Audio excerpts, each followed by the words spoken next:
पूर्णमदः ॐ पूर्णमदः पूर्णमिदं पूर्णात् पूर्णमुदच्यते पूर्णस्य पूर्णमादाय पूर्णमेवावशिष्यते। ॐ शान्ति शान्ति शान्तिः। आपण मुंडक उपनिषद घेत आहोत।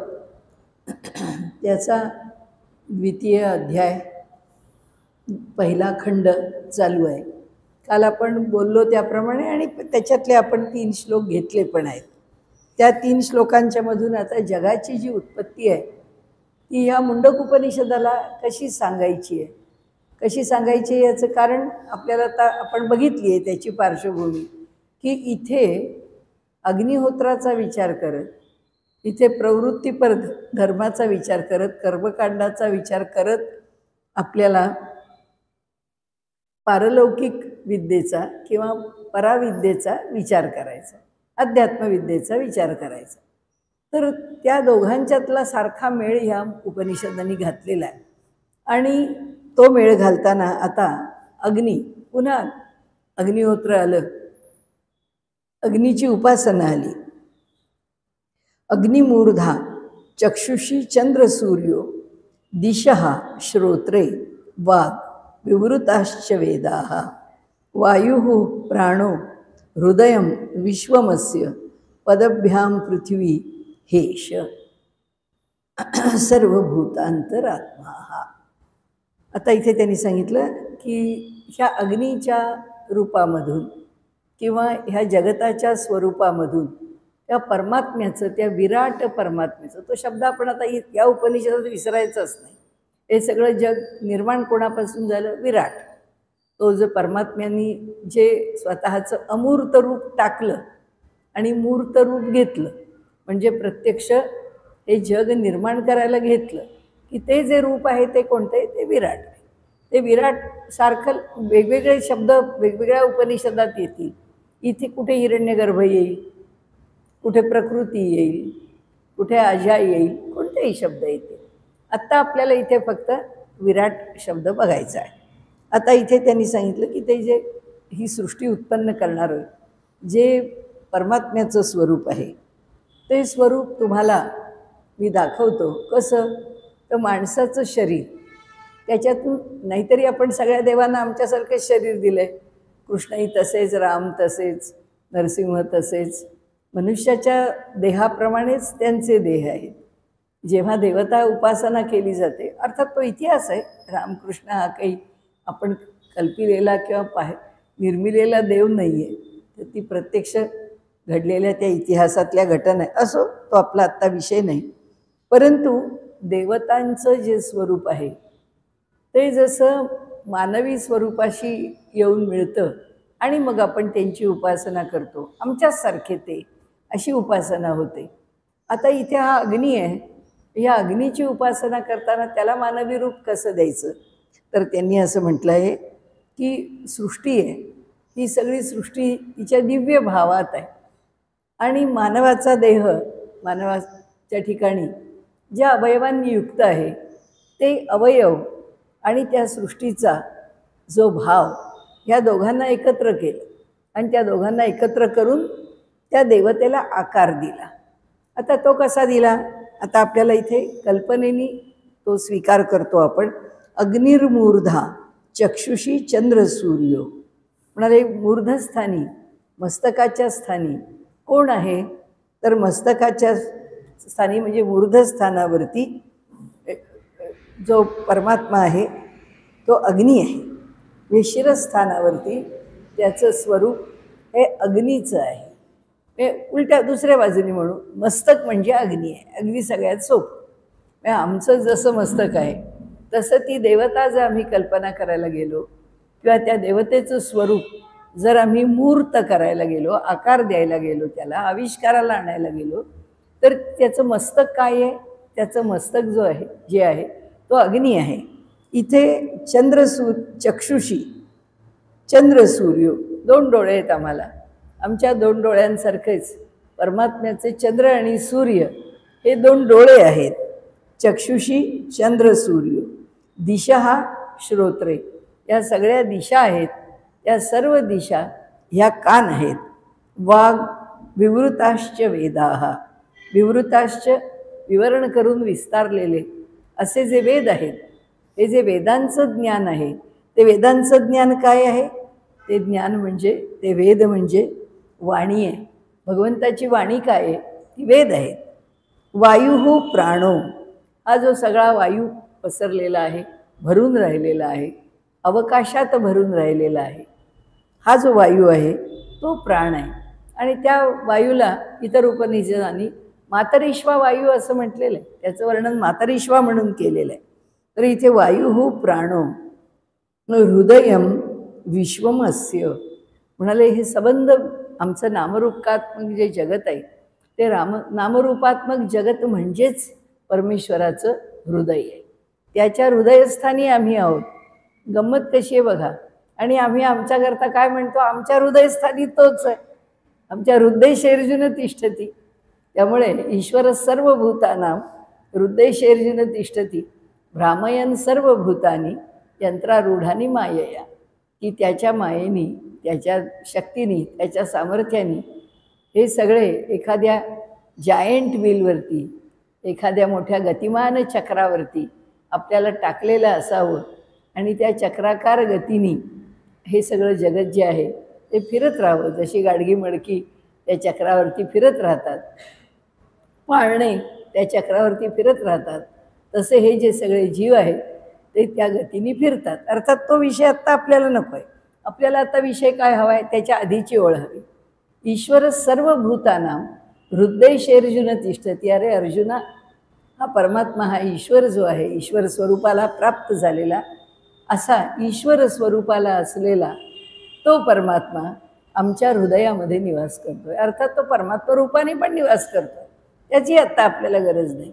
द्वासुपर्णासा युजासा खाया, त्याची काही आपल्याला आत्ता गरज नाही. तर त्यांनी इथे म्हटलं आहे की आम्ही म्हणजे कोण आहोत? आम्ही सगळं नामरूपात्मक जगत म्हणजे कोण आहोत? तर आम्ही त्याचे हृदय आहोत. त्याच्या हृदयस्थानी आम्ही आहोत. म्हणाले विश्वमस्य, हृदयम विश्वमस्य पदभ्याम पृथ्वी, त्याचे पाय जे आहेत ती ही पृथ्वी आहे म्हणाले. आणि हाच एषही सर्वभूत अंतरात्मा, आज सर्व भूतमात्रांच्या अंतरंगामध्ये, हृदयामध्ये अंतरात्मा म्हणून राहतो. आता याचा अर्थ काय झाला? अगदी सगळं सहज सोपं आहे. हे रूप त्याचं जे आहे ते विराट रूप घेतलेलं आहे, की अग्नीच त्याचं मस्तक आहे, सूर्यचंद्रच त्याचे डोळे आहेत, त्या ठिकाणी दिशा ह्याच त्याचे कान आहेत, वेद हेच विस्तारित वेद, म्हणजे वेदांचा सगळा पसारा, हा सगळा ती जी वाणी आहे ती वाघ तो आहे. त्यानंतर वायू प्राणो, वायू जो ह्या संबंधसृष्टीमध्ये आम्हाला श्वसनाकरता उपयोगाला येतो, किंबहुना त्याच्यावर तर आम्ही जगतो, तो वायू हा प्राण आहे. म्हणजे आम्ही ज्याला प्राण म्हणतो, आमच्या हृदयामध्ये जे चैतन्य कार्यरत होतं, किंवा तो प्राणाशिवाय काय आपण म्हणतो, माझा जीव की प्राण, ते आपण बोलताना म्हणतो की अगदी माझा जीव की प्राण आहे. जीव की प्राण म्हणजे काय? जीवाला पर्याय, त्या चैतन्याला पर्याय जर दुसरा काही असेल तर तो प्राणच आहे. म्हणजे आपण जेव्हा आपलं प्रेम किंवा आपली उत्कटता, ते काय माझा जीवाचा प्राणाचा विषय, ते जीव की प्राण प्रिय आहे आपल्याकडे म्हणण्याची पद्धत आहे. तर तो जीव की प्राण म्हणजे त्या जीवाचं स्वरूप आणि प्राणाचं स्वरूप थोडं वेगळं आहे. वेगळं म्हणजे जीव हे चैतन्य स्वरूप आहे, प्राण हा वायुरूप आहे. तो मातरिश्वा प्राण हा आम्हाला आमच्या देहामध्ये पंचप्राणांच्या रूपाने राहतो, अनेक प्रकारांनी कार्य करतो. त्या कार्यामध्ये हा देहाला चालवतो, या सृष्टीला चालवतो. असं त्या प्राणाचं म्हणजे त्या वायूचं स्वरूप आम्ही जाणतो. म्हणजे प्राण अपान व्यान उदान समान असं म्हणत, आणि त्याचे उपप्राण, आणि म्हणून ते त्या सगळ्यांचा विचार जेव्हा आम्ही करतो तेव्हा त्याला काय, त्या वायूलाच या वायूलाच आम्ही प्राण म्हणतो. तो वायूचं प्राणस्वरूप आहे. आता भगवंताचा प्राण कोणता? म्हणजे तो विराट भगवंत आहे. त्याचा प्राण कोणता? तो प्राण म्हणजे वायू. हे संबंध पसरलेलं जे स्वरूप आहे, म्हणून तर त्याला इतर उपनिषदामध्ये मातरिश्वा म्हटलं. आपण दोनदा का तो विषय बोलतोय? कारण एका ठिकाणी हा विषय मांडत असताना त्यांनी सांगितलं, अहो ही सृष्टीची उत्पत्ती ना तुम्ही काय सांगता ते कळतच नाही पटपट, म्हणून एकदा नको दोनदा बघू आपण, म्हणून मी पुन्हा सांगतेय. वायू प्राणो या परमात्म्याचं जे आम्ही साकार रूप डोळ्यापुढे घेतलं आहे किंवा वर्णन करतो आहोत, त्यामध्ये त्याचं मस्तक म्हणजे अग्नी आहे, त्यानंतर त्याचे डोळे म्हणजे चंद्रसूर्य आहेत, त्यानंतर त्या दिशा ह्या त्याचे कान आहेत. विस्तारित म्हणजे अनेक प्रकाराने विस्ताराने ज्ञानाच्या शाखोपशाखा वेदांनी ज्या मांडल्या आहेत, तो असा विस्तारित वेद म्हणजे साक्षात त्यांची वाणी आहे. त्यानंतर हे सगळं जो भरून राहिलेलं वातावरणामध्ये अगदी पूर्ण ब्रह्मस्तंभपर्यंत सर्व काही, सर्व दूर आणि सर्व स्थानांवर या सप्त लोकांमध्ये कशाचीही कल्पना धारणा ठेवली तरीसुद्धा त्या सर्वात वायू भरून राहिलेला आहे. आणि तो वायू म्हणजेच प्राण आहे, तो वायू म्हणजेच चेतना आहे, तो वायू म्हणजेच चैतन्य आहे. आणि ईश्वर आम्हाला सगळ्यांना जे चैतन्य देतो ते कुठून देतो, कसं देतो, आम्हाला ते कसं मिळतं? तर ते जे चैतन्य आहे ते चैतन्य म्हणजे हे प्राणस्वरूपच आहे. योगमार्गामध्ये सुद्धा कधी हा विषय मांडताना असं म्हटलं जातं की फक्त हवेवर जगणारे लोक आहेत, फक्त श्वासावर जगणारे साधक आहेत, श्रेष्ठ आहेत, सिद्धपुरुष आहेत. तर हा प्राण जो आहे हा ज्याला त्याच्या खऱ्या रूपामध्ये कळला त्याला त्याच्या पुढच्याची गरजच नाही ना. म्हणजे जगाचा विस्तार सुरू झाला, त्या विस्तारामध्ये प्राण तर प्रत्येकाला मिळालेलाच आहे. हा जो प्राण आहे या प्राणाशीच जर जीवन थांबलं, त्याच्या पुढे जर त्या जीवनाला वाटचाल करावी नाही लागली तर त्या प्राणाचंच काम पुरेसं आहे. त्याच्या पुढे अन्न अमुक तमुकन वस्तू व्यवहार या कशाची गरजच राहत नाही. आणि त्यामुळे म्हणजे हा फक्त एक मांडण्याचा विषय, हा फक्त विचार करण्याचा विषय असो. इथे वायू प्राणो हृदयम विश्वमस्य, त्याचं जे हृदय आहे परमात्म्याचं ते हृदय, त्या हृदयाची हालचाल, ते हृदय काय आहे तर ते हृदय म्हणजे संपूर्ण विश्व आहे. पदभ्याम पृथ्वी, ही पृथ्वी जी आहे ते त्याचे पाय आहेत, ते त्याचे चरण आहेत. हेश सर्व भूतांतरात्मा, हाच सर्व भूतमात्रांच्या ठिकाणी अंतरात्मा म्हणून निवास करतो. म्हणून आपण म्हटलं की हृदयेषु तिष्ठती. बरं, म्हणजे तो आमच्या हृदयामध्ये राहतो. कोण आहे? तो परमात्मा या स्वरूपात आहे. तो हृदयात राहणारा तो अंतरात्मा आहे. आता त्यांनी म्हटलं आहे की हे जे रूप आहे हे त्याचं रूप लक्षात घ्या. हे त्या विराटाचं पुन्हा पुन्हा तेच, ज्याच्यापासून जन्माला येते ही सृष्टी, तो विराट आहे. या विराटाचं हे आपल्या सोप्या शब्दात बोलायचं तर मूर्त सगुण रूप आहे. हे मूर्त रूप आहे, आकाराला आलेलं रूप आहे, हे सगुण रूप आहे. तस्मात् अग्निः समिधो यस्य सूर्यः सोमात् पर्जन्य औषधयः पृथिव्यां पुमान् रेतः सिंचती योषितायां बहविः प्रजाः पुरुषात् संप्रसूताः. त्यांनी सांगितलं आता पुढे, कारण विस्तार चालला ना, ही सृष्टी उत्पन्न करत चाललं, तर तशी ती एखादी उतरंडा असावी तसं आहे, ती वरून खाली येतोय आपण, उतरती भाजणी तशासारखं आहे. तस्मात् अग्निः, हा जो दिव्य अग्नी आहे तो कोण आहे?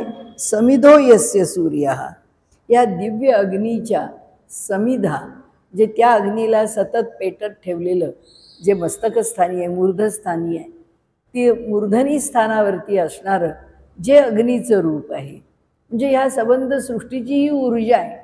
थोडक्यात काय एनर्जी आहे, ही शक्ती आहे, ही ज्या प्रकाराने ह्या सृष्टीला चालवण्याकरता दिलेलं सगळं इंधन आहे. कारण तो अग्नीचं हे सगळ्या ठिकाणी जेव्हा कार्यरत आहे, हे सगळं आपण जर बघत गेलो तर जोपर्यंत ते भस्मीभूत होत नाही तोपर्यंत प्रत्येकाच्या ठिकाणी पंचमहाभूत आहेतच.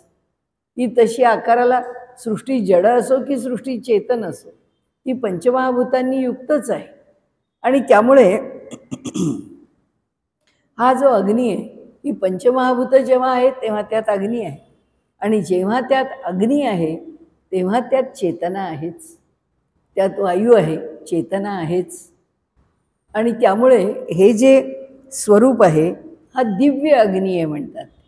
या संबंध सृष्टीला चालू ठेवणारा, या संबंध सृष्टीला ऊर्जा देणारा, ती जी ऊर्जा आहे ती ऊर्जा हे त्यांनी या ठिकाणी दिव्य अग्नी या शब्दांमध्ये वर्णन करून सांगितलं आहे. समिधो यस्य सूर्य.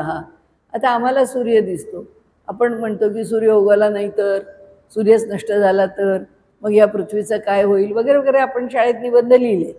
तर या निबंधांमध्ये लिहिताना आपण असं म्हणतो की सूर्य जर नसेल आणि असा जर तो कधी उगवलाच नाही तर काही दीर्घ कालानंतर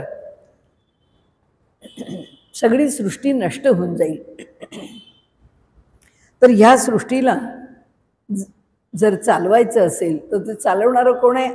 आत्ताच्या आपल्या रूपाप्रमाणे तो अग्नी आहे. तो जो अग्नी आहे तो अग्नी सारखा धडधड पेटत ठेवण्याकरता कोण कार्यकारी आहे? सूर्य. सूर्य काय करतो? आपली त्याची उष्णता, त्याचे किरण, शब्द कोणताही वापरा, त्याची उष्णता किंवा त्याचे किरण या समिध आहेत. आता रूपक आहे, आपण सारखं लक्षात ठेवलं आहे की इथे मानवी जीवन, जगत, व्यवहार ह्या सगळ्याबरोबर यज्ञीय संस्था जोडली आहे. तर या ठिकाणी यस्य सूर्य हा समिधो, ज्याच्या ठिकाणी तो अग्नी चालवण्याकरता त्याच्या समिधा स्वरूपात कोण आहे? तर तो सूर्य आहे. म्हणजे सूर्याची उष्णता जणू काही त्या दिव्य अग्नीसारखं कार्य आमच्या डोळ्याला दिसणाऱ्या जगामध्ये करतं आणि करतंच. ही सगळ्या वनस्पती आहेत त्या तशाच उत्पन्न होतात. म्हणाले सोमात पर्जन्य. आता सूर्यापासून जर हा अग्नी आहे त्या अग्नीला प्रदीप्त करून जर सूर्य आम्हाला ऊर्जा देत राहतो तर चंद्र काय देतो? चंद्र म्हणजे सोमात पर्जन्य. चंद्रापासून आम्हाला मेघ, त्याच्यापासून वर्षाव, त्याच्यापासून जल आम्हाला मिळतं, पाऊस मिळतो, औषधया. मग आता ती साखळी की पाऊस किंवा पाणी यापासून काय रुजतं? धान्य, औषधी. त्यामुळे औषधया. पृथिव्याम, त्याला कारणीभूत कोण आहे? त्याला धारण करणारं कोण आहे?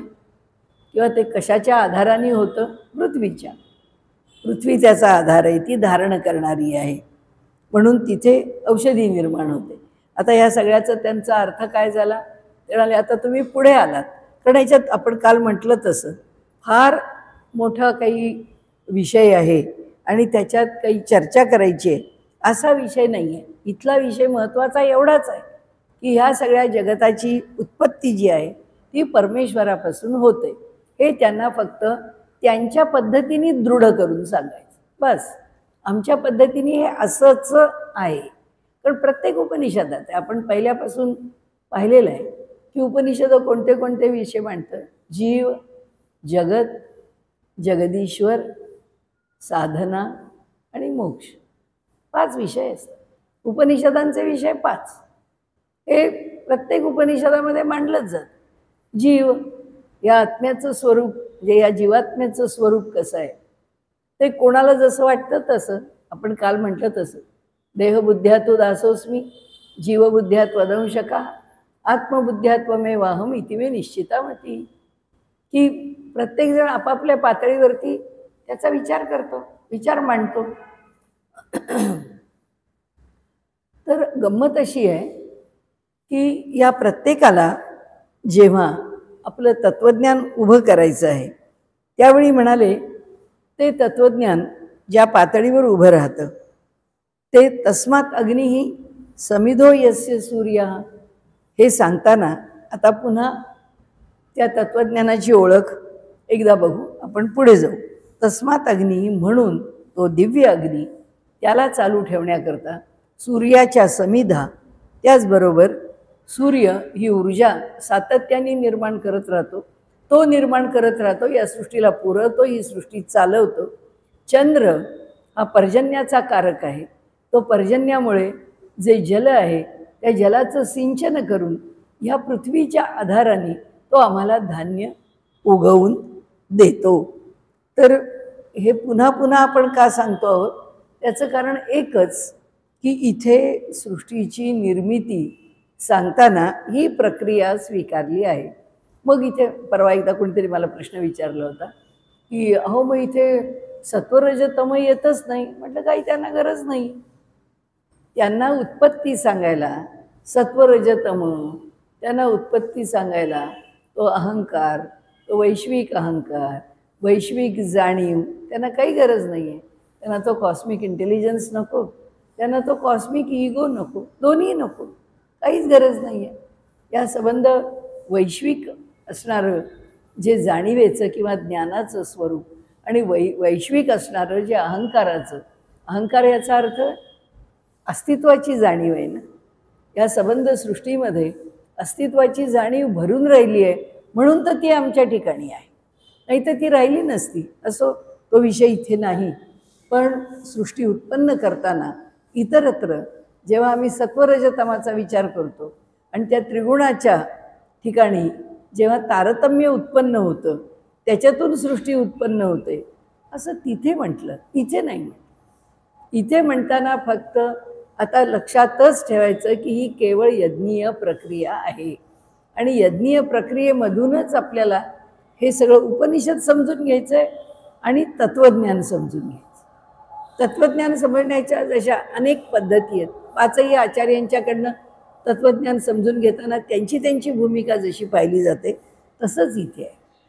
इथे या उपनिषदांनी त्यांना सांगितलं की अरे जे मंत्र मी पाहिले त्या मंत्रांच्या ठिकाणी यज्ञ करावं, यज्ञाच्या संदर्भामध्ये वर्णन करणारे मंत्र मला मिळाले, त्याच्यावर मी प्रयोग केला, त्याचं आधी मी चिंतन केलं, मग ह्याचा प्रयोग कसा करावा ते मला कळलं.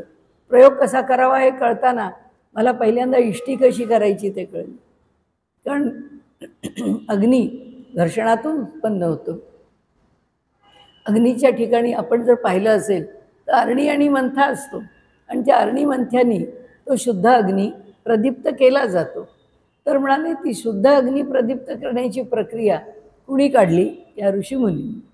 त्या यज्ञाचा अग्नी त्या ठिकाणी निर्माण करायची भूमिका आणली कोणी? त्या ऋषीमुनी. त्याच्याकरता जे मंत्र म्हणायचे ते मंत्र त्या ऋषींना दिसले, त्या मंत्रांच्या साह्याने त्यांनी प्रयोग केले आणि मग ही जी सृष्टी आहे या सृष्टीचं स्वरूप कळून घेत किंवा कळण्याचा किंवा जाणून घेण्याचा जो प्रयत्न आहे त्या प्रयत्नामध्ये त्यांनी एक सूत्र सोडलं नाही की यज्ञाचं कुंड, यज्ञातला अग्नी आणि त्या अग्नीच्या साह्याने आम्ही जे जे हवन करतो किंवा प्रत्यक्ष यज्ञ कारण शिकले काय यज्ञ कसा करायचा, यज्ञाचं विधिविधान आता पुढे येईलच की सगळं यज्ञातलं हवी आहे. त्याच्यामध्ये यज्ञ म्हणजे यजमान दीक्षा घेतो ती दीक्षा आहे, काल आहे, काय नाही आहे त्याच्यामध्ये, सर्व गोष्टी हवनद्रव्य आहेत, समिधा आहे वगैरे वगैरे. या सगळ्या गोष्टी ज्या आहेत या सगळ्या गोष्टींशी निगडीत त्यांना हे तत्त्वज्ञान इथे मांडायचं आहे, सांगायचं आहे. म्हणजे म्हणून यज्ञाच्याच भूमिकेमधून आपण जगाची उत्पत्ती पाहतो आहोत. इतरत्र जगाची उत्पत्ती वेगळी पाहतो, इथे वेगळी, गोंधळ होईल. गोंधळ नाही, ते विसरायचं तिथे, त्याचा ह्याच्याशी तुलना करत बसायची नाही. म्हणजे एकच इडली डोसा उत्तप्पा म्हणजे त्याच्याबरोबर काय आप्पे सगळं एकाच पिठाने होतं. पण आता आप्पे करायचे म्हणजे डोसा विसरून जायचं, उत्तप्पा करायचा म्हणजे त्याच्यापासून इडली करायची हे विसरून जायचं. आता इडलीच्या प्रक्रियेत शिरलो तिकडे. तसं आहे की जी प्रक्रिया स्वीकारली आहे तीच प्रक्रिया पुढे न्यायची. म्हणून आता यज्ञीय प्रक्रिया डोळ्यापुढे ठेवायची, यज्ञाचं कुंड डोळ्यापुढे ठेवायचं, यज्ञाकरता आवश्यक असणारे जे हवीर द्रव्य आहेत ती लक्षात ठेवायची, हवनाकरता असणारे जे पदार्थ आहेत ते लक्षात ठेवायचे, त्याच्या मागची समिधा आणि यज्ञ करण्याच्या मागचा जो हेतू तो लक्षात ठेवायचा आणि विषय समजून घ्यायचा. म्हणून आत्ता आपण कुठे आलो? ईश्वराचं तत्त्वज्ञानात साध्या आपल्या भाषेत बोलताना तुझं सगुण म्हणू की निर्गुण रे. आता ह्याच पातळीवर आहोत आपण. इथे तुझं सगुण म्हणू की निर्गुण रेवरच आहोत. इथे आलोय कठे सगुणा, त्याला आकार दिला आहे आम्ही. आता अग्नी आहे, तो वास्तविक निर्गुण आहे, पण तरीसुद्धा त्याला आम्ही कोणता आकार दिला? त्याला मानवी देहाचा आकार दिला. त्या मानवी देहाचा आकार दिला त्यालाही काय म्हटलं? विराटच म्हटलं. ते विराट कसं आहे आत्ता आपण पाहिलं, मूर्धस्थानी अग्नी आहे. आता त्या अग्नीपासून काय काय पुढे जातोय आपण, तो विषय ते म्हणतायत. तर आता ते म्हणतात तस्मात अग्नीही. आता हा जो दिव्य अग्नी आहे हा सारखा धडधडता राहिलाच पाहिजे. याचा अर्थ काय आहे की जेव्हा त्याच्या सगुण मूर्तीचा विचार करत आम्ही तत्त्वज्ञान समजून घेतो तेव्हा ती मूळची जी ऊर्जा आहे, कॉन्झर्वेशन ऑफ एनर्जी, साधा सिद्धांत आहे की शक्तीची अक्षय्यता. शक्ती अखंड आहे, शक्ती चिरकाल राहणारी, किंबहुना ती अमृत आहे, ती अव्यय आहे, ती खर्ची पडत नाही, ती संपत नाही, ती नष्ट होत नाही. म्हणजे इथे काय सांगितलं? हा अग्नी दिव्य, शब्द काय वापरला? दिव्य. आपण शास्त्रात काय वापरला? Conservation of energy. ती नेहमीच अक्षय्य राहते, हा सिद्धांत. कॉन्झर्वेशन ऑफ मॅटर, अक्षय्य राहतं, हा सिद्धांत. मॅटर म्हणजे ज्या वस्तू आम्ही वापरल्या, वस्तू मात्र. इथे वापरलेलं हवीर द्रव्य. म्हणजे विषय समजून घेताना आम्ही यज्ञीय प्रक्रियेतून समजून घेत आहोत. समिधो यस्य सूर्य.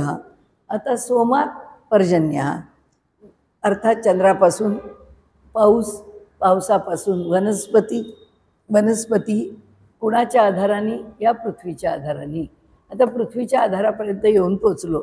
या पृथ्वीच्या आधाराने मनुष्य जगतो, मनुष्य अन्नाचं सेवन करतो, पतिपत्नी या स्वरूपामध्ये गृहस्थाश्रम स्वीकारतो आणि त्याला बहवीही प्रजा, त्याला पुष्कळ प्रजा निर्माण करता येते, प्रजा निर्माण होते. पुरुषात संप्रसूता, या पुरुषाकडून या सृष्टीमध्ये त्या सृष्टीचं जनन होतं, ती निर्माण केली जाते. त्याला पुढे म्हटलं आहे की सूर्यापासूनच झाला सोम, चंद्रापर्जन्याचा जन्म. पर्जन्य त्याच्यापासून जन्माला आलं. मग आता पुढे काय जातं? विविधाकाराने हा विराट पुरुष जो आहे. आता इथे ही मूलभूत संकल्पना सांगितली. या मूलभूत संकल्पनेला उपनिषदांनी पंचाग्नी विद्या असं म्हटलं आहे की अग्नी 5 प्रकारांनी उत्पन्न होतो, निर्माण होतो किंवा आपली शक्ती प्रकट करतो. कोणत्या प्रकाराने? दिव्य अग्नी आहे त्या प्रकाराने. त्या दिव्य अग्नीचा सूर्य झाला या प्रकाराने. चंद्राच्या ठिकाणी शीतलता आहे पण त्याच्यापासून पर्जन्य निर्माण होते. त्याच्याचबरोबर हे सगळं पांचभौतिक सृष्टीचं स्वरूप असल्यामुळे त्याच्याही मध्ये अग्नी विद्यमान आहेच. चंद्राच्या ठिकाणी शीतलता असली तरी हे सगळं स्वरूप पांचभौतिकच आहे. जे जे दृष्टीला दिसतं आहे ते सगळं पांचभौतिकच आहे. नाही तर दृष्टीला दिसलंच नसतं. आता आपण म्हणतो मग आम्हाला दृष्टीला दिसत नाही असे जीवजंतू आहेत, मग ते पांचभौतिक नाहीत का? आहेत ना. आता आपल्याला मायक्रोस्कोप खाली दिसत आहे. कितीही लांब पल्ल्याची किंवा दूरचं दर्शन देणारी जेव्हा आपण मोठ्या मोठ्या दुर्बिणी किंवा मिळणारी उपकरणं आहेत त्या उपकरणाद्वारा कितीही लांबच्या गोष्टीचा वेध घेऊ शकतो. म्हणजे आम्हाला जे आत्तापर्यंत अदृश्य होतं ते पुष्कळ प्रमाणात दृश्य झालं. याच्याही पेक्षा आणखीन काही अदृश्य असेल की जे आम्हाला दिसत नाही. आता इथे आपण बसले, काय माहिती इथे काय काय विद्यमान आहे आपल्याला माहीत नाही. इथे कोण कोण वावरत आहे आपल्याला माहीत नाही. इथे कोणत्या कोणत्या शक्ती आहेत आपल्याला माहीत नाही. वेगवेगळे जे कोणी इथे उपस्थित असतील त्यांचा इथे उपस्थित असण्याचा हेतू काय आहे आपल्याला माहीत नाही. आपल्याला काहीच कळू शकत नाही कारण ती सृष्टी आम्हाला अज्ञात आहे. तसं त्यांनी म्हटलं आहे की ही जी पंचाग्नी विद्या आहे, ही पंचाग्नी विद्या जी आहे ती तुम्हाला सांगतो, या विद्येच्या ठिकाणी आद्यस्थानावरती तो अग्नी आहे. परंतु त्या अग्नीपासून सूर्याकडे आलो, सूर्याकडून चंद्राकडे आलो, चंद्राकडून औषधीकडे आलो म्हणजे वनस्पतीकडे आलो, त्या कडून आपण अन्नधान्याकडे आलो किंवा भोजन आदीकडे आलो, त्यापासून व्यवहारामध्ये स्त्री पुरुषांच्याकडे आलो, पुरुष आणि स्त्री या सर्व ठिकाणी फक्त विचार अग्नीचाच आहे, आता फक्त अग्नीच चालू आहे. अशा प्रकारे 5 टप्प्यांमध्ये तो अग्नी ही सृष्टी निर्माण करतो आणि ही सृष्टी निर्माण करणाऱ्या विद्येला पंचाग्नी विद्या असं इतरही उपनिषदामध्ये म्हटलं आहे. आता ह्या पंचाग्नी विद्येमध्ये ही आहुती आहे, ही सर्व ठिकाणी आहुती टाकलेली की एकाने दुसऱ्याला, दुसऱ्यानी तिसऱ्याला, तिसऱ्यानी चौथ्याला, चौथ्यानी पाचव्याला असं आपल्याकडचं सामर्थ्य हा अग्नी, त्याच्याकडची ऊर्जा, त्याच्याकडची शक्ती, त्याच्याकडचं सामर्थ्य हा पुढे पुढे देत जातो. आणि मग त्या उपनिषदांनी पुन्हा विषय फार सुंदर त्या ठिकाणी त्याचं स्पष्टीकरण केलेलं आहे की श्रद्धा हीच आहुती आहे. पहिली आहुती ही श्रद्धा आहे. म्हणजे मनुष्य जीवन जगताना ही जी पंचाग्नी विद्या सांगितली आहे, त्या पंचाग्नी विद्येमध्ये जन्माला येतो, कशाने जन्माला येतो, कुणामुळे येतो, अमक्या घरात जन्माला येतो, तमक्या घरात जन्माला येतो, अशा प्रकारचं वातावरण मिळतं, असा स्वभाव मिळतो, हे सगळं कशापासून मिळतं, तो उपनिषद म्हणतात ही पंचाग्नी विद्या. हा उत्पत्तीचा जो आद्य क्रम आहे, हा सुरुवातीचा क्रम आहे, या क्रमापासून आजही मनुष्य जन्माला येतो. तेव्हा स्थिती तीच आहे. स्थिती म्हणजे प्रक्रिया तीच आहे. त्या प्रक्रियेमध्ये त्या त्या जीवाची जी जी श्रद्धा, ती श्रद्धा कोणत्या नावाने किंवा कोणत्या स्वरूपात तत्वाने आपण म्हणतो, पूर्वकर्म. आपण म्हणतो त्याचं पूर्वकर्म जसं आहे, पूर्वकर्म जसं आहे म्हणजे त्या पूर्वकर्माच्या मागची श्रद्धा जशी आहे, ती श्रद्धा जशी आहे तसं त्या कर्माचं फल आहे. आणि जसं त्या कर्माचं फल आहे ते इथे प्रारब्ध रूपाने भोगायला आलेलं आहे. आणि म्हणून या पंचाग्नी विद्येमध्ये सुद्धा पहिला क्रम त्या श्रद्धेला दिला, पहिली आहुती त्या श्रद्धेची पडते. श्रद्धामयोयम पुरुष, हा जन्माला आलो तो श्रद्धा घेऊनच जन्माला आलो. चांगली वाईट, योग्य अयोग्य, स्थिर अस्थिर कितीतरी प्रकार त्या श्रद्धेचे होते आणि ज्याच्या त्याच्या ठिकाणी ती भिन्न भिन्न असेल. तर म्हणून त्यांनी सांगितलं की ही जी पंचाग्नी विद्या आहे, आता हे पुन्हा कोणापासून जन्माला आलं, त्या दिव्य अग्नीपासून ते ह्या प्रजा संतती इथपर्यंत. आणि ते कुणामुळे आलं, सगळं जन्माला घालणारा विराट आहे. जन्माची प्रक्रिया सांगताना यज्ञीय प्रक्रियेमध्ये अग्निमूर्ध स्थानी ठेवला आहे, अग्नीला दिव्य म्हटलं आहे. आणि मनुष्याची त्याच्या सामान्य स्तरावरती जीवन किंवा प्रजा किंवा नवनिर्मिती, उत्पत्ती या ठिकाणी आपल्याला दाखवली आहे, शिकवली आहे किंवा सांगितली आहे. आता इथे पुढे म्हणतात तस्मादृच साम यजुंषी दीक्षा यज्ञाश्च सर्वे क्रतवो दक्षिणाश्च संवत्सरश्च यजमानश्च लोकाः सोमो यत्र पवते यत्र सूर्यः. आता ह्या ठिकाणी निर्मिती विसरायचं नाही, सारखं सारखं तेच बोलतो आपण की आता निर्माण होत आहे, आता पुढे चाललं. निर्मितीमध्ये कुठे आलं, तस्मात् रुचः. आता दुसरा विषय सुरू झाला. त्याच परमेश्वरापासून काय निर्माण झालं, रुचा. म्हणजे ऋग्वेदाच्या रुचा त्या परमेश्वरापासून निर्माण झाल्या. साम, सामवेदाचे मंत्र या परमेश्वरापासूनच निर्माण झाले. यजुंशी म्हणजे या यजुर्वेदामधल्या ज्या श्रुती आहेत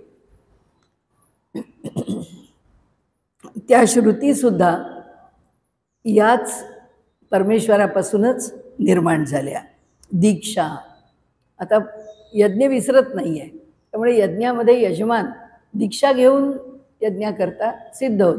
दीक्षा म्हणजे नियम, तो आपल्याला काही नियम लावून घेतो की आता मी जेवणाच्या पदार्थांमध्ये बाकी काही खाणार नाही, फक्त यज्ञ संपन्न होईपर्यंत मी दूध आणि फळाचंच सेवन करीन, किंवा मी गादीवर किंवा मी पलंगावर किंवा मी जरा चांगल्या अशा माझ्या देहाला सुखकारक होईल अशा आसनशय्येवर मी झोपणार नाही.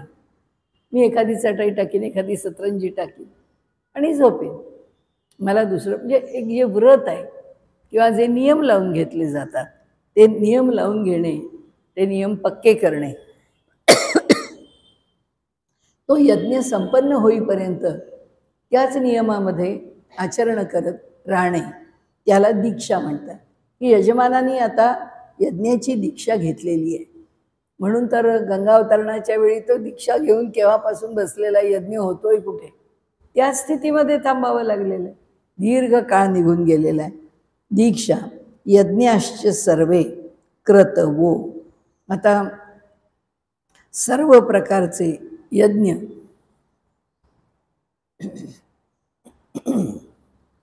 सर्व प्रकारचे क्रतू आणि यज्ञ यात थोडासा फरक आहे.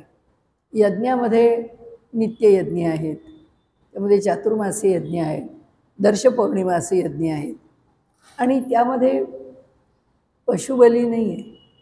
यूप करून यूपाला पशु बांधला आहे असा जेव्हा यज्ञ होतो त्याला क्रतू असं म्हणतात. आणि जो सामान्य पद्धतीने होतो त्याला यज्ञ असं म्हणतात. ते दोन्ही प्रकार हे कुणापासून निर्माण झाले? परमेश्वरापासून. दक्षिणाश्च, दक्षिणा द्यावी, हे कुणापासून निर्माण झालं? परमेश्वरापासून. परमेश्वराने आम्हाला शिकवलं की दुसऱ्याला द्यायचा संस्कार तुझ्याकडे राहू दे, कारण नाही तर मनुष्य हेमटा होऊन बसेल, त्याला काहीच कोणाला द्यावंसं वाटणार नाही, तो काहीच देऊ शकणार नाही. व्यवहारातल्या वस्तूंची देवाणघेवाण सोडून द्या, पण माणसाचं मन हे जर मोकळं असेल किंवा मन व्यापक असेल किंवा मनाची भूमिका चांगली विस्तारलेली असेल तरच मनुष्य या जगामध्ये काही देवाणघेवाण करू शकतो. नाही तर तुम्ही बघा की आपल्या घरामध्ये एखादी विद्या आहे, ती विद्या कुणाला द्यायची नाही. ती विद्या नष्ट झाली. किती विद्या नष्ट झाल्या. आपण कितीतरी लोकांच्याकडची कितीतरी औषधं, कितीतरी लोकांच्याकडचे कितीतरी लहान लहान मोठ्या मोठ्या अशा गोष्टी ज्या फायद्याच्या, फार काहीच करावं लागत नाही, अशा साध्याशा गोष्टीमधून माणसाला जेव्हा लाभ मिळतो त्यावेळी ते सगळं चोरून ठेवायचं. साधी आता काविळीची औषधं काय असतं, साधासा पदार्थ असतो, पण तो कुणाला सांगायचा नाही. तुम्ही आमच्या घरी या, मी ते करून देईन, इथं प्या आणि मग घरी जा. आता त्याच्यामध्ये व्यवहारात एक आणखीन सांगितलं जातं की अहो कोणती गोष्ट सांगून 10 लोकांच्या तोंडी गेली की त्याचं महत्त्व राहत नाही एक, आणि त्याचा प्रभाव राहत नाही हे खरं असं समजतं. की औषध कळलं की अरे हे काय देत होते, काहीच नव्हतं यात विशेष, हे तर आपण एरवी खाल्लं असतं, म्हणजे काय औषध आहे का, की म्हणाले त्याची श्रद्धा गेली. मग त्याची श्रद्धा गेली की त्याला ते औषध लाभत नाही किंवा त्याचा फायदा होत नाही किंवा त्या औषधाचं फळ मिळत नाही, कारण औषधाबरोबर त्याच्या श्रद्धेचं फळ आहे. नाहीतरी आता हळूहळू सगळं जग, सगळ्या पॅथी ह्या आता बदलत चालल्या. औषधाने मनुष्य बरा होतो या संकल्पनेपासून आता सगळ्या पॅथी तिच्या गतीने दूर होत आहेत. ॲलोपॅथी तिच्या गतीने, आयुर्वेद तर विषय तो मांडतोच की जी वनस्पती आहे ही फक्त पूरक आहे, अगदी आवश्यकतेपुरती आहे, गरजेपुरती आहे. म्हणजे औषध म्हणजे कसं आता अगदी भागतच नाही आहे तेव्हा काहीतरी घ्या. आपलं म्हणजे आता आपल्याला लांब प्रवासाला जायचं आहे, पुण्याहून मुंबईला जाताना आता पावसाळ्याचं फार रस्त्यावरती गर्दी आहे, 8-8 तास लागतात पोचायला, क्रोसिन घेऊनच गाडीत बस. म्हणजे डायरेक्ट काय सगळ्या करता आपल्याला आज मनापासून खायचं आहे, पुष्कळ पोटभर जेवायचं आहे, एखादी गोळी घेऊनच जेवायला बसा की झालं. त्याच्यामध्ये युनिएन्झाईमसारखी एखादी गोळी घ्या आणि मगच जेवा, म्हणजे काय अन्नही पचतंय. हे मनुष्य आपल्या देहावरती किंवा आपल्या पचनसंस्था किंवा आपल्या सगळ्या कार्यकारी संस्था लक्षात ठेवण्याचं पण असंच आहे. आता तर काय मोबाईलनी आपण पुष्कळच स्मरणशक्ती घालवून घेतलेली आहे की आता आपण पूर्वी आपल्याला टेलिफोन नंबर्स किमान प्रत्येकाला 50-60 टेलिफोन नंबर्स तरी पाठ असायचे. आता स्वतःचाच मोबाईल लक्षात राहायची पंचायत आहे. जर 2 आणि 3 मोबाईल्स असले तर ते थांबा मी बघते तर दुसरा मोबाईल नंबर काय लक्षात, कारण स्मरण एक गोष्ट आहे असं नाही, पण मनुष्याच्या ठिकाणची शक्ती सामर्थ्य मनुष्य उणावून घेत राहतो. तर इथे त्यांनी जे म्हटलं आहे की मनुष्याची ताकद, मनुष्याचं सामर्थ्य हे त्यांनी त्याच्या ठिकाणी टिकवावं. ह्या म्हणजे केवळ हा विषय चालला आहे आपला म्हणून आपण म्हणत नाही आहोत. या ठिकाणी आपण असं म्हणतो आहोत की ही दक्षिणाश्य, हे जे देणं आहे, जे विषय मुळात तिथे सुरू झाला, आपण थोडे भरकटलो, तिकडून इकडे आलो. त्या दक्षिणेमध्ये देणं ही धारणा आहे. दुसऱ्याला देत राहावं. त्या देण्यामध्ये मनुष्य घडत जातो.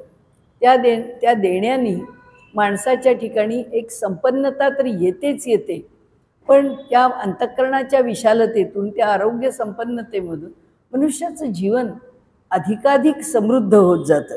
त्यांनी सांगितलं त्या दक्षिणेचे अनेक अनेक लाभ आहेत.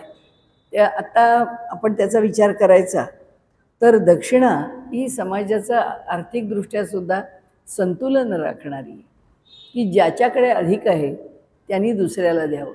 दक्षिणा आता पुन्हा तेच सूत्र की यज्ञ आहे. आपलं जीवन पण यज्ञ आहे, आपला व्यवहार पण यज्ञ आहे. या व्यवहारामध्ये दक्षिणा ही भिन्न भिन्न पद्धतीने गौरवाकरता, एखादा वैदिक आहे, घनपाठी झाला आहे, त्या वैदिकाचा सत्कार झाला, आत्ताच आपल्याकडे पुण्यामध्ये झाला, दायगुडे मुलाचा सत्कार, श्रीनिधी दायगुडेचं.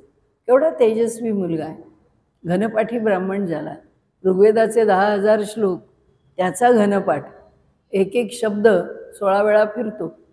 आता ते एक एक श्लोक विचारात घेतला नसे 10,000 श्लोक, 10,000 श्लोकातला एक एक शब्द, तो एक एक शब्द 16 वेळा फिरतो. काय पाठांतर, किती पाठ ठेवायचं?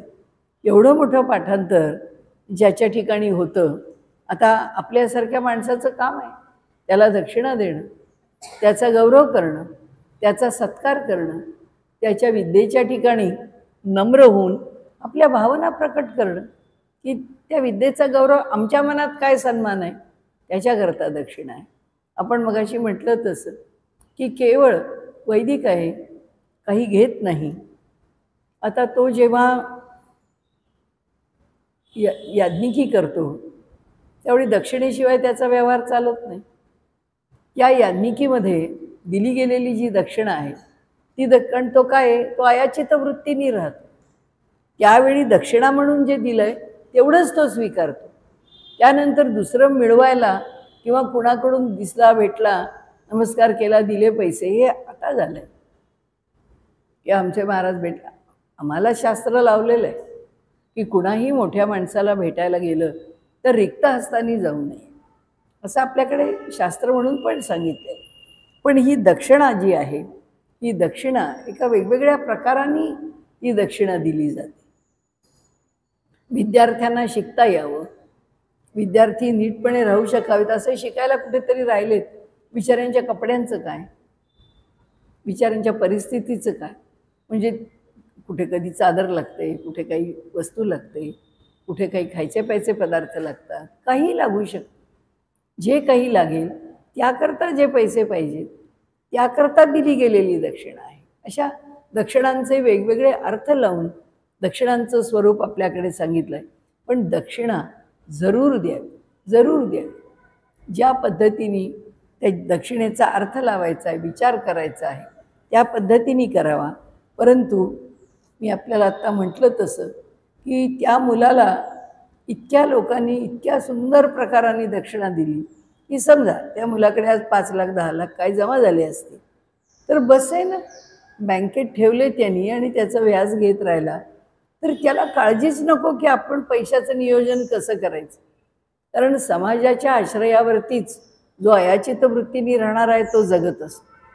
त्याला जर योग्य वेळी दक्षिणा नाही तर पूर्वी, आता कोण वेद शिकतो, का शिकत नाही, त्याचं कारणच आहे. वैदिक पैसे घ्यायला जात नाही. वेदमंत्रांचं पठण आपल्या घरी जर त्यांच्याकडून करून घेतलं तर ती त्यांना दक्षिणा दिली जाते. आणि दक्षिणा हा सन्मान आहे. आता काय, आता गुरुजी रेट ठरवतात की नाही, लग्नाची दक्षिणा हल्ली 25,000 रुपये आहे, लग्नाला 25,000 रुपये द्यायला पाहिजे, की झालं ते दक्षिणा ठरली. मुंजीचा प्रयोग आहे, मुंजी करता 15,000 रुपये दक्षिणा आहे, ठरली. हे असं नसेल. ज्याची जशी परिस्थिती आहे त्याच्याप्रमाणे तो आपल्याला शोभेल असं दक्षिणा हे दान रूपामध्ये देत असे. आणि आपल्याकडे यज्ञ, दान आणि तप या 3 गोष्टींचा विचार पुन्हा पुन्हा केला आहे. दानाच्या स्वरूपामध्ये दक्षिणेचा विचार केला आहे. म्हणून त्यांनी सांगितलं भगवंतानीच सांगून ठेवलं आहे, भगवंतानीच उत्पन्न केलं दक्षिणासुद्धा यज्ञामध्ये. कारण ही कोणाकरता सांगायचं? लोक म्हणत अहो ब्राह्मणांचं काय धंदा आहे, आपल्या घरी आले सत्यनारायण करायचं की इथे पैसे ठेवायला लागतात, तिथे पैसे ठेवायला लागतात, हे द्यायला लागतं, त्याचं द्या करायला लागतं. प्रत्येक गोष्ट म्हणाले आम्हाला सांगत राहतात, शिकवत राहतात. म्हणाले पैसे उकळण्याचं, स्वतःला काहीतरी कमाईचं साधन म्हणून धर्माच्या असं नाही आहे. त्यांनी जे म्हटलं आहे की धर्माच्या नावावर, देवाच्या नावावर फसवणारा माणूस कुठेही फसवतो, कोणत्याही पद्धतीने फसवतो. पण फसवण्याकरता दक्षिणेचं बंड उभारलं. आता गाय दान द्यावी, आता गोप्रदान. कोण करतो गोप्रदान? कशाकरता गाय द्यायची? अहो यांना पाहिजे. आता गाय द्यायची म्हणजे सोपी गोष्ट आहे? एक गाय विकत घ्यायची म्हणजे साधी गोष्ट आहे? मग ते गोप्रदानाचे संकल्प सोडतात. संकल्पामध्ये काय, किती दक्षिणा? हा 5 रुपये 2 रुपयेच ठेवतो. आणि त्या गाय येते का 5 रुपयात 2 रुपये? पण त्या दक्षिणेकरता ते काही नाही, गुरुजींना द्यायला पाहिजे आणि गुरुजी मागतात म्हणून द्यायला पाहिजे आणि गुरुजींनी त्याचं भांडवल केलं आहे म्हणून गुरुजी दक्षिणा घेतात. हे एवढं सगळं बोलायचं कारण असं की ह्या ठिकाणी त्यांनी जे जे सांगितलं आहे, आता इथे सुद्धा यज्ञ आणि क्रतू ज्याच्यामध्ये जीवाला म्हणजे एका जीवाचा बळी दिलेला आहे, त्याच्यामध्ये जो पशुबली आहे त्या पशुबलीचं स्वरूप त्यांनी सांगितलं आहे की पशुबली देऊन तो क्रतू करावा. हे ईश्वरानेच सांगितलं, हे आम्ही नाही सांगितलं, हे मानवानी नाही ठरवलं. आता म्हणजे कोणत्याही समाजाचा माणूस म्हणतो की आमच्या समाजाच्या नियमांमध्ये सगळे घातक नियम आहेत, तरीसुद्धा आमच्या समाजाच्या नियमामध्ये ढवळाढवळ करायचं, आमच्या धर्माच्या गोष्टींमध्ये ढवळाढवळ करायचं कारण तुम्हाला काय? तुम्हाला नाही. आता आम्ही हिंदू, आमचाच हिंदूंचा धर्म, जो धर्म यज्ञीय धर्म आहे, तो यज्ञीय धर्म सनातनाचा एक भाग आहे. त्या सनातन धर्माच्या यज्ञीय प्रक्रियेमध्ये यज्ञ आणि क्रतू हे 2 भाग आहेत. जेव्हा क्रतू त्या ठिकाणी विचारात घेतला जातो त्यावेळी भगवंतानीच क्रतू म्हणजे पशु याग करावा असं सांगितलं आहे. मग पशुयज्ञात बली देणं ही प्रथा अगदी चुकीची आहे आणि ती अत्यंत चुकीची आहे. त्याला पुष्कळ विकृत रूप देऊन बौद्धांनी त्याचा निषेध केला आणि बौद्ध संप्रदाय निर्माण केला. जैनांनी त्याचा निषेध केला आणि अहिंसा पराकोटीला नेली. तोंडाला फडकी बांधून फिरणे, काही न खाणे, केस उपटणे, अशा काहीतरी भयानक भयानक गोष्टी त्या धर्मामध्ये आल्या. इथे सांगण्याची गोष्ट काय आहे आपली, आपल्याला एकच आहे की असा कोणत्या प्रकारचा क्रतू आहे की ज्याच्यामध्ये पशुबली द्यावा. तर तो जो पशुबली द्यायचा आहे त्यालासुद्धा पुष्कळ चिकित्सेनी स्वीकारलं आहे. तो चिकित्सेनी स्वीकारलेला पशुबली देण्याच्या वेळी त्याचा मृत्यू होतो. मग त्याला तुम्ही त्याचं आयुष्य घालवून त्याला मारता. त्यांनी सांगितलं आहे. आता हे आपल्याला मान्य आहे न आहे, आपल्यामध्ये मतभेद होऊ शकतात, परंतु यज्ञसंस्था असं सांगते की त्याला उत्तम गती मिळेल असं त्याचं पुण्य, त्या जो आघात आहे त्या सहन करण्यात किंवा बली जाण्यामध्ये त्याला आधीच दिलेलं आहे, त्याचा लाभ त्याला दिला आहे आणि मग त्याला मृत्यू दिला आहे. आता ते झटके का हलाल आहे किंवा ते हलाल म्हणतात तेव्हा झटकाच आहे ना, आणि मारतातच ना, स्वतःच्या पोटाकरताच मारून खातात. म्हणजे यज्ञामध्ये जो पशुबली झाला मान्य आहे, अगदी फार सुंदर त्याच्यावरती तर्क आपल्याला मांडता येतो की अगदी तुमचंच मान्य. आम्ही म्हणू की काही यज्ञांच्यामध्ये म्हणजेच क्रतूमध्ये पशुचा बली दिला जातो, पशुबली देणं चांगलं नाही. आम्ही आमची भूमिका जी सांगितलेली आहे ती सांगितली की बुवा त्या यज्ञीय पशुला मुळात उत्तम गती मिळते आणि ज्याचा बली दिला जातो त्याला त्याचं नुकसान केलं नाही जात. आता ते केलं जातं का नाही जातं, ते मान्य करायचं का नाही करायचं, पुष्कळ त्याच्यामध्ये चर्चा होईल. पण एक तर गोष्ट आहे की तुम्ही हे सगळे पशु मारता आणि खाता, तेव्हा काय होतं, म्हणजे यज्ञात एक पशु मारला तर तुम्ही इतका गहजप करता आणि तुम्हाला गोमांस खायचं आहे, त्याच्याकरता कत्तलखाने आहेत. त्या कत्तलखान्यांच्यामध्ये किती उष्ण असे शॉवर्स, अशी ती कारंजी, पाण्याचे फवारे सोडलेले आहेत आणि तशा त्या फवाऱ्याच्या खाली बैल, गाय उभी केली जाते आणि तिला त्या फवाऱ्यांनी, म्हणजे त्या उकळत्या पाण्याने त्या पशुला मारलं जातं. का? तर त्याच्या कातड्याला धक्का लागू नये म्हणून. त्याचं कातडं वेगळं आणि त्याचं मांस वेगळं काढायला. हे सगळं तुम्ही करता, हे कुठलं पाप नाही आहे. तुम्ही जे खाता त्याच पशूंना मारून खाता, हे पाप नाही आहे. आणि तो जो यज्ञीय पशु आहे, त्या यज्ञीय पशुला बली दिला आणि तुम्ही जे खाल्लं त्या खाण्याला दोष नाही आहे. तुम्ही तरी काय खाता? त्याला मारलं, त्या पशुला. हा फक्त यज्ञामध्ये बळी दिला. तुम्ही त्याला मारता आणि त्याला खाता. म्हणजे काय खाता? शवच खाता, मढच खाता, एक मृत शरीरालाच खाता. ही कोणती प्रथा आहे? जे जर हे का बोलायचं? त्याचं कारण असं की त्यावेळी श्रौतामध्ये जेव्हा हे याग आणि क्रतू केले जात असत, त्यावेळी तो समाज फक्त ब्राह्मण होता. आता त्या ब्राह्मणांच्यावरती आरोप केले जात होते की ब्राह्मण असे क्रूरपणाने पशूंना मारतात, बाकी सगळे त्यांना मारून सरसा खात होते. त्याचं काय? म्हणून इथे आपण एवढंच म्हणून पुढे जाऊ की क्रतू असो, यज्ञ असो, त्याचे काढलेले जे दोष आहेत, ते दोष जे सांगताहेत, ते दोष जे चालत आलं आहे किंवा जे ज्ञान म्हणून येऊन पोचवलं आहे, ते परमेश्वरांनीच पोचवलं आहे असं उपनिषद सांगतं. त्या उपनिषदांनी सांगितलेल्या मंत्राला हे खोटे आहेत, चुकीचे आहेत, फेकून देण्याच्या लायकीचे आहेत असं आज कुणी बोलत असेल किंवा त्याला जर नावं ठेवत असेल तर त्याच्यापुरता तो भला.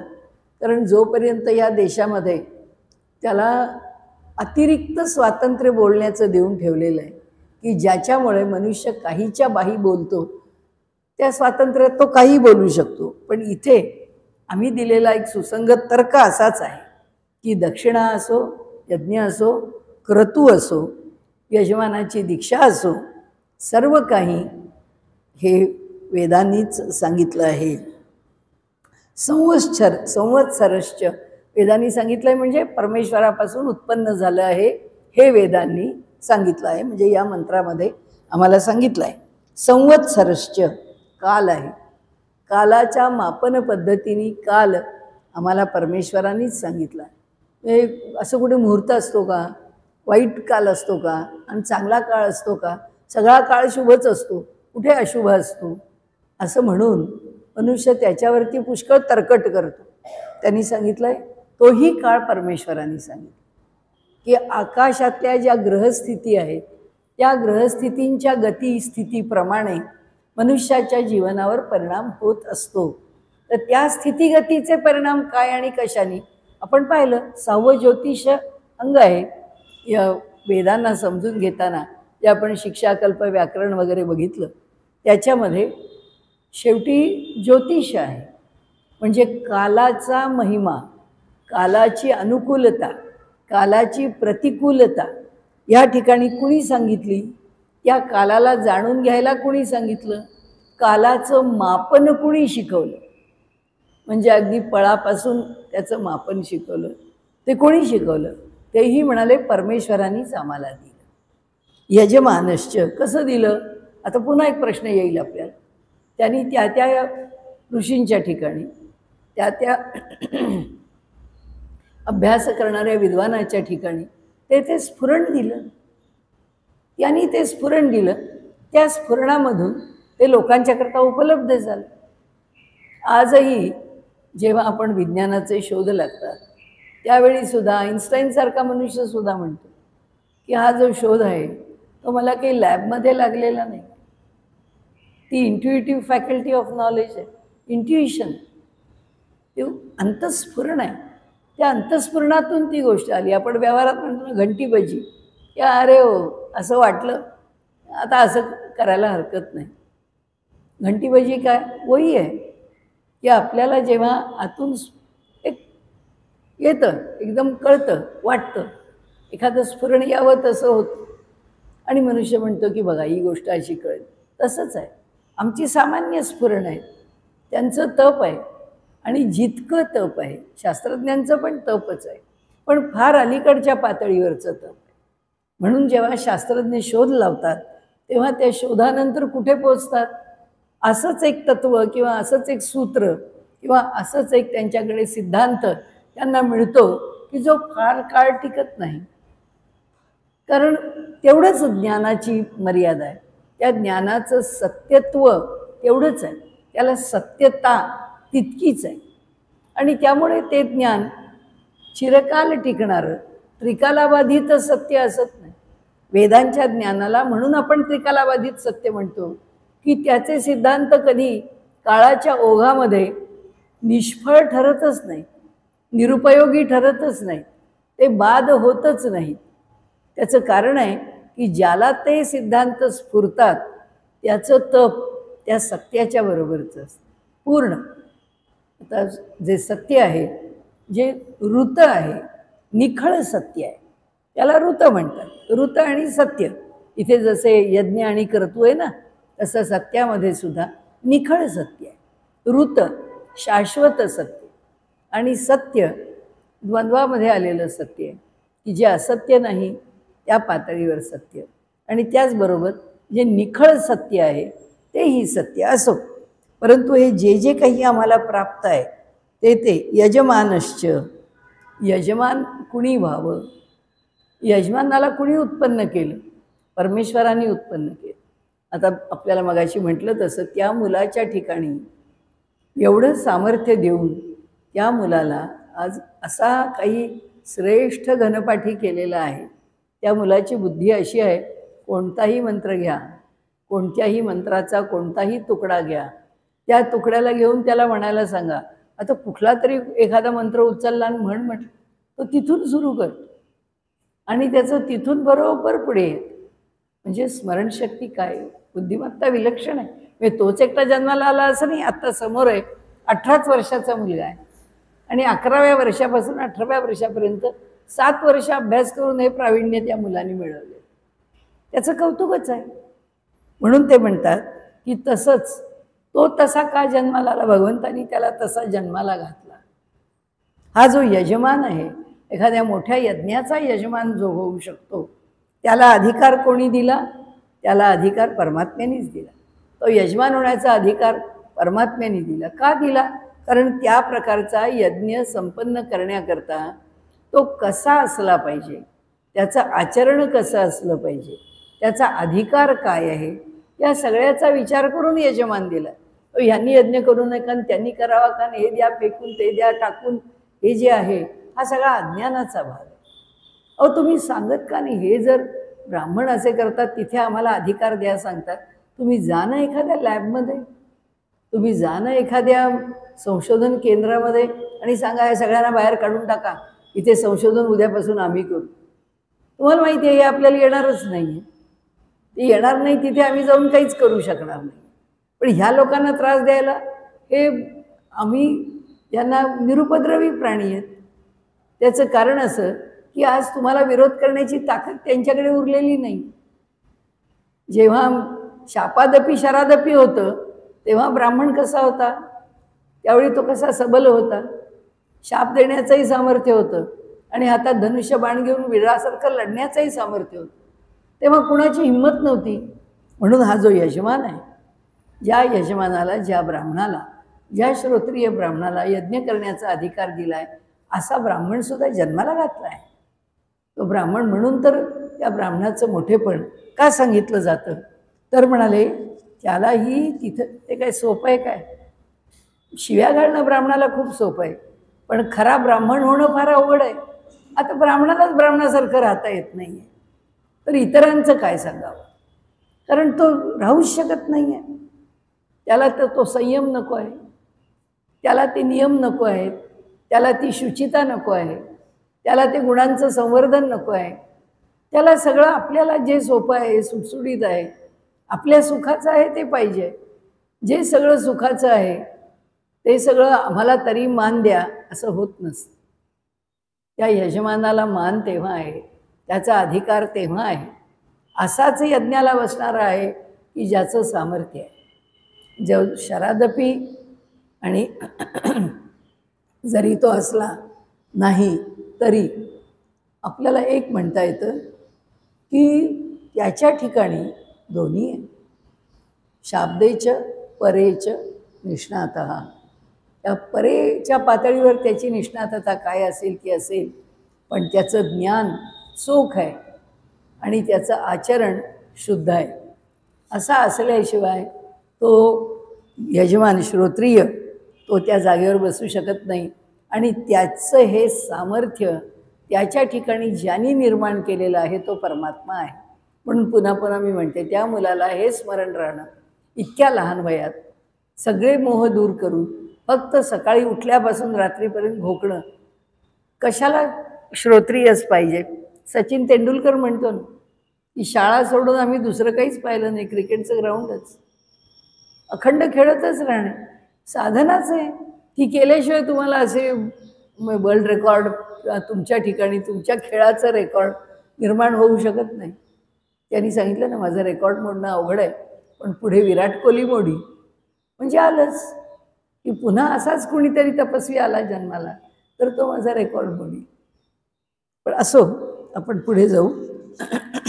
लोकाहा, त्यांनी यज्ञ केल्यानंतर त्यामुळे प्राप्त होणारे जे लोक आहेत त्या लोकांच्या विषयी त्यांनी आपल्याला वर्णन करून सांगितलं आहे की हा यज्ञ केला याचं हे फल मिळालं. हे फल मिळालं तर या उतरंडीमधला जो एकापेक्षा एक श्रेष्ठ लोक आहे तो लोक भगवंतांनी निर्माण केला असं म्हणतात. सोमो, चंद्र त्यांनी निर्माण केला. यत्र पवते यत्र सूर्य, जिथे चंद्र आणि सूर्य हे दोघेही प्रकाश देतात तेही या परमात्म्यानीच निर्माण केलेले आहेत. आता पुढे ते म्हणतात की त्यांनी सगळं काही त्यांनीच निर्माण केलं आहे. आता आपण आजचा आपला वेळ संपलेली आहे. पुढे सुद्धा फक्त तो मंत्र वाचू म्हणजे आपल्या लक्षात येईल किती बारीक बारीक बारीक गोष्टी परमात्म्यानी निर्माण काय आहे. एक जर श्रद्धा मनुष्याला ठेवता आली की ह्या जगातली विविधता नामरूपातली आम्हाला दिसणारी ही जर परमात्म्याने निर्माण केली आहे असं म्हटलं तर तो उच्च, तो नीच, तो असा का, मी असा का, त्याचा अधिकार असा का, माझा अधिकार, ही चर्चाच राहू शकत नाही. त्याचं कारण असं आहे की प्रत्येकजण भिन्न आहे, प्रत्येकाचा कार्यभाग भिन्न आहे. आज समाजाच्या पातळीवर कुणी कुणावर अन्याय करायला लागला तर तो सामाजिक पातळीवरचा विषय आहे. पण आज परिस्थिती अशी आहे की सगळं एकत्र करून गल्लत सगळ्याचीच केली आहे आणि सबगोलंकार करून टाकून त्या ठिकाणी परिस्थिती सगळ्यांचीच बिकट केली आहे, संशयात केली आहे, संशयातच टाकून दिलं आहे प्रत्येकाला. अरे हे म्हणजे काय, हो हे चुकीचंच आहे, हा धर्मच नको, ही जातच नको, हे लोकच नको, इथपासून सुरू आहे. त्याचं कारण असं आहे की फक्त व्यवहाराच्या पातळीवर तर आपल्या बुद्धीने जे करायचं आहे ते करतोय आज मनुष्य, कारण त्याला अमर्याद स्वातंत्र्य पाहिजे आणि त्या अमर्याद स्वातंत्र्यामधून त्याचा आजचा व्यवहार आहे. इथे त्यांनी सांगितलं तस्माच्च, अहो त्याच परमेश्वरापासून संप्रसूता साध्या मनुष्या पशवो वयांसी, सगळे त्याच्यापासून प्राणापान, आम्हाला जो श्वासोच्छ्वास आहे तो सुद्धा त्याच्याचपासून निर्माण झालेला आहे. व्रीही वो धान्य, तपश्च तप, श्रद्धा, सत्य, ब्रह्मचर्य, विधिश्च, यज्ञाचं अनुष्ठानसुद्धा. उद्या तो श्लोक बघू आपण. पण हे सगळेच्या सगळे, आता एक तर गोष्ट आपल्याला मान्य करायला पाहिजे की प्राणापान त्यांनी जन्माला घातला आहे, त्यांनी निर्माण केला आहे. नाहीतर आमच्या इच्छेने आम्ही कधी प्राणाला सोडला असता, कधीच सोडला नसता. तो आमच्या हातात नाही म्हणून सुटतोय, नाही तर सुटलाच नसता. असो, आपण आजचा विषय इथे थांबवू. श्रीकृष्ण.